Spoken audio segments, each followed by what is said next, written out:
Selamat malam. Perkenalkan, nama lengkap saya Laurentius Brindi Lalu.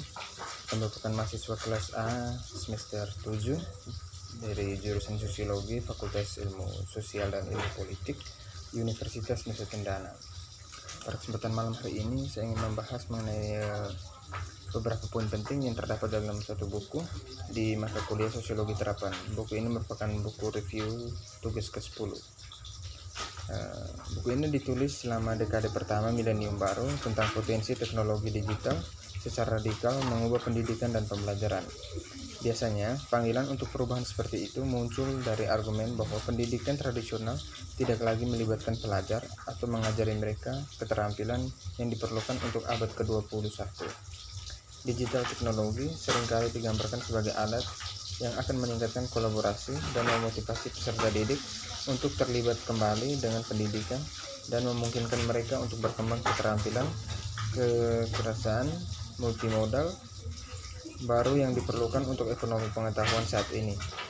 Menggunakan teknologi digital merupakan pengalaman kreatif di mana peserta didik secara aktif terlibat dengan perencanaan atau pemecahan masalah dalam lingkungan otentik yang menggarisbawahi keterampilan produktif mereka. Kemudian, bukan sekadar mengonsumsi pengetahuan secara pasif, kemudian memandangi argumen ini telah berpindah dari pemahaman literasi pada tingkat kognitif ke apresiasi kekuatan sosial kultural, membentuk pengetahuan pelajaran peran komunitas dalam mendukung akuisisi pengetahuan. Muncul dari konteks ini, seri pendidikan dan pembelajaran digital didirikan untuk mengeksplorasi potensi pedagogis dan realitas digital teknologi dalam berbagai konteks disiplin ilmu di seluruh pendidikan spektrum di seluruh dunia. Berfokus pada perspektif lokal dan global, sering menanggapi tuntutan pergeseran dan harapan pendidikan pemangku kepentingan. Cara teknologi baru benar-benar digunakan di berbagai tempat konteks pendidikan dan budaya, dan memeriksa peluang dan tantangan yang ada di balik mitos dan retorika pendidikan era digital. Ini sering mendorong perkembangan penelitian berbasis bukti yang berakar dalam pemahaman tentang sejarah teknologi, serta terbuka untuk potensi inovasi baru dan mengadopsi perspektif kritis tentang determinasi teknologi secara spektrisimisme tekno.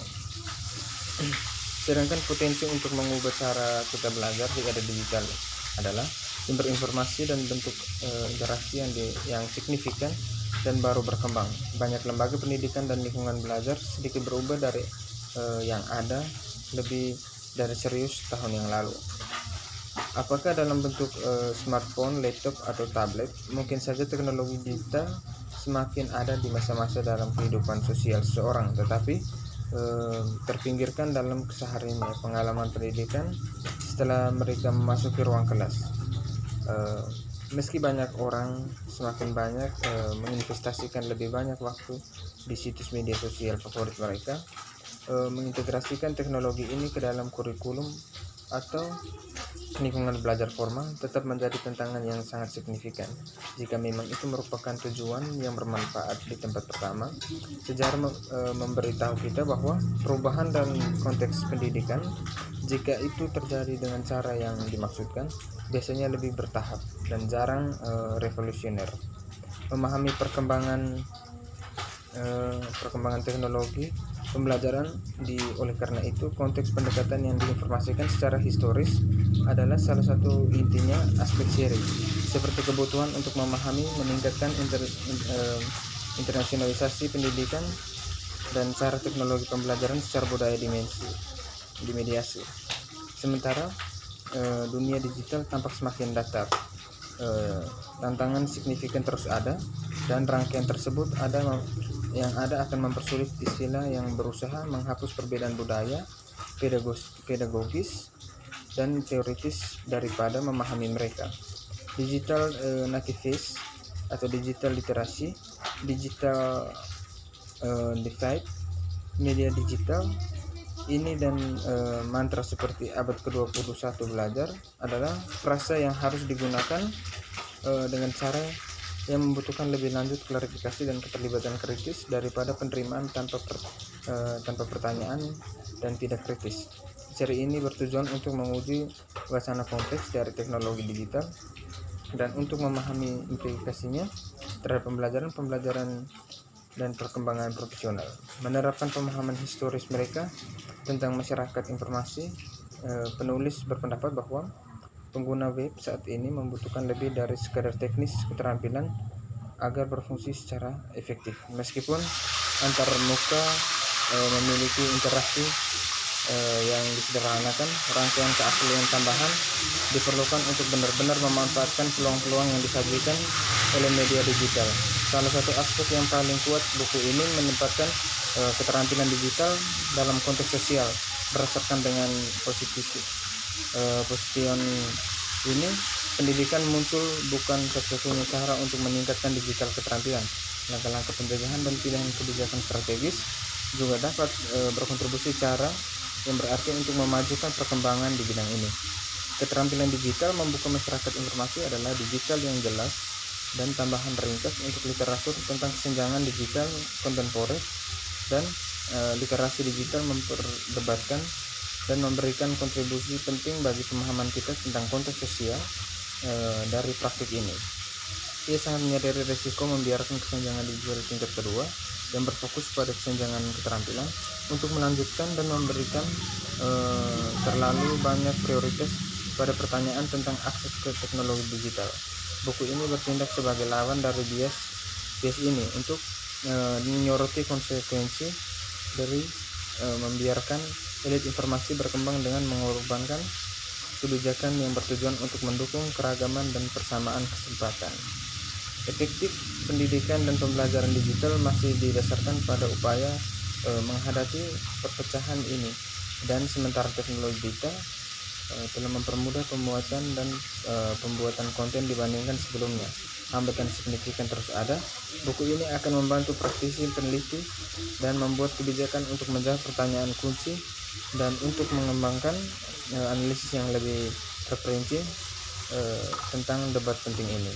Solusi utama yang pertama, peningkatan desain teknologi dengan membuat media digital lebih mudah diakses dan digunakan. Kemudian yang kedua, dari solusi pendidikan di bab 5 terutama ditunjukkan pada desainer dan produsen teknologi bagaimana mereka dapat membantu meningkatkan media digital. Apakah mungkin mendukung penggunaan dengan cara yang intuitif sehingga mereka tidak perlu belajar banyak tentang digital keterampilan. Pertama, ini akan menjadi solusi pencegahan. Kemudian dalam bab 6, obatnya karena teknologi kompleks yang kurang sempurna atau tidak terhindarkan ditawarkan. Solusi pendidikan dari semua jenis. Bab ini terutama akan menarik bagi para guru, pelatih dan petugas sumber daya manusia dan lembaga pendidikan. Itu akan dapat dikatakan bahwa pendidikan formal, kelas komputer dan pelatihan bukanlah cara yang paling sering digunakan untuk mempelajari keterampilan digital. Paling sering digunakan cara-cara bersifat informal, belajar sambil melakukan. Coba-coba belajar sendiri dan bertanya untuk bantuan. Apa keuntungan dan kerugian dari formal dan pendidikan informal dalam keterampilan belajar? Apa solusi yang saat ini dipraktikkan di sekolah biasa, pendidikan orang dewasa, dan solusi yang saat ini dipraktikkan dan pendidikan jarak jauh? Apa alat gaya pendidikan ditawarkan untuk kelompok yang kurang beruntung seperti pengguna difabel, buta huruf, lansia, dan migran? Bab 7 terakhir merangkum kesimpulan dari buku ini dan mengeksplorasi perspektif kebijakan. Terbukti bab ini tidak hanya membahas kebijakan pembuatannya, tetapi juga opini publik dan pada umumnya. Untuk pembuatan kebijakan adalah pemerintah, bisnis, lembaga pendidikan, dan organisasi konsumen yang digunakan dan media seperti layanan dukungan dan inisiatif warga. Dan di bab ini memberikan gambaran umum tentang strategi dan instrumen yang tersedia saat ini untuk meningkatkan keterampilan digital, termasuk para pelaku yang dimaksudkan untuk menggunakan instrumen. Kemudian mungkin hanya ini yang bisa saya sharing melalui video ini. Jika ada kekurangan saya mohon maaf. Terima kasih sudah menonton. Sekian dan terima kasih.